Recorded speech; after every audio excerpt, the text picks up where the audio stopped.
We cool off a couple more degrees, so we bottom out in the low 80s for overnight lows. Great morning on the way. Stray shower possible. Coastal Palm Beach County really the best bet for seeing any kind of rainfall. And then inland showers and maybe a rumble of thunder late in the day and into early tomorrow evening, but not at the coast, away from the coastline and back around the lake.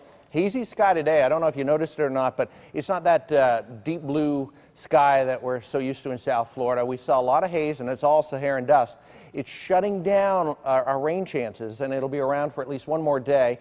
Tomorrow night, looking like fair weather, and even into Saturday, hot and humid, and the rains, well, they just seem to stay away, at least east of 95 in the Turnpike. All right, two systems in the tropics. One has a 30 and one has a 40% chance of developing. This is our next best chance for rainfall here, and it's the lead system, the one that's to the west. Wave number one, we'll call it, is moving across the Atlantic, and it probably won't develop into much of a system, maybe a depression briefly, but it should bring some much needed rainfall for South Florida on Tuesday and maybe even Wednesday now.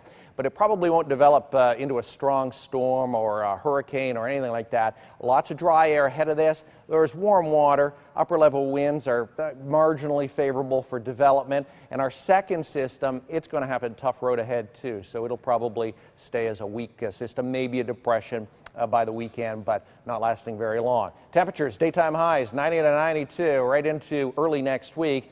Boaters and beachgoers looks fantastic. Wear that sunscreen though and stay hydrated in those midday hours. 80 overnight, and as Michael mentioned, you may see a shooting star or two overnight and tomorrow night too. 92 for the daytime high.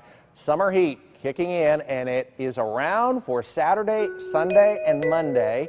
As we get into Tuesday, we are looking at our showers and storms lingering. Hopefully much needed rain at the coast as lawns are dry.